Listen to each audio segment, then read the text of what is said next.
It started with a notification. One glance at my phone, and I knew the truth I had ignored for years was now undeniable. A picture. My sister, grinning beside a cake covered in 28 candles. The caption, "The only one who deserves celebrating." My birthday. My day. Stolen. I typed before my hands could shake, "Nice cake." Seconds later, my mother's reply, "At least someone's worth baking for." That was the cut I had been waiting for. I didn't cry, I didn't rage, I just smiled. And I typed back, "Enjoy it, while you can." They had no idea what those words meant. Growing up, my sister was the sun, and I was the shadow. If she got a trophy, they framed it. If I got one, it collected dust. If she wanted something, they paid. If I asked, they said, "Earn it." I did. I earned everything: scholarships, promotions, my own apartment, my own life.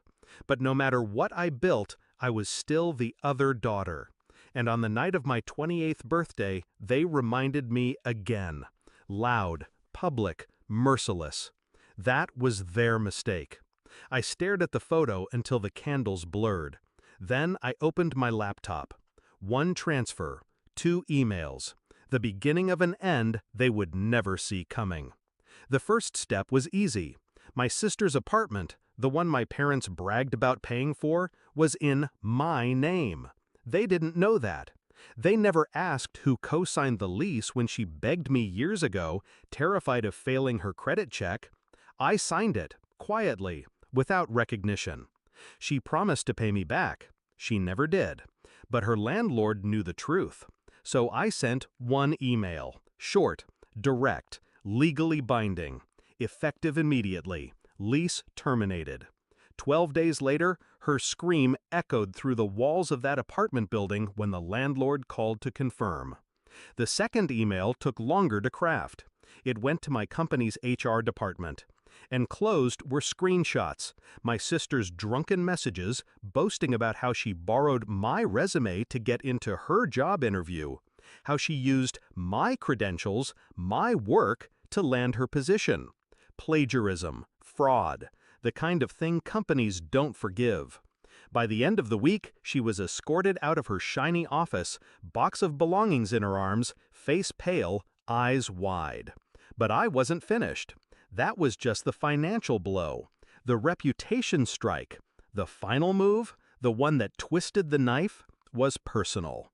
I waited until Sunday, family dinner, their perfect tradition. I walked in uninvited, calm, dressed in black. They looked up, startled, guilty, as if the betrayal was still fresh in their throats. My sister, disheveled, sat at the table. No apartment, no job. The golden child stripped of her shine. My mother's voice trembled. "What did you do?" I didn't raise my voice. I didn't have to. "I gave her what you always gave me," I said. Nothing. Silence. Heavy. My father tried to protest, but his eyes betrayed him. Fear. Because deep down, they knew. They created me. They forged me in neglect, in cruelty, in shadows. And shadows learn to swallow light. I left without dessert. The silence I left behind was sweeter than any cake. Now, when my phone lights up with their messages, pleas, insults, excuses, I don't answer. They wanted me invisible, disposable, forgettable. But I made sure my absence cut louder than my presence ever did. Revenge wasn't the scream. It was the silence that followed. And in that silence, for the first time, I felt celebrated. By myself. The only one who truly deserved it.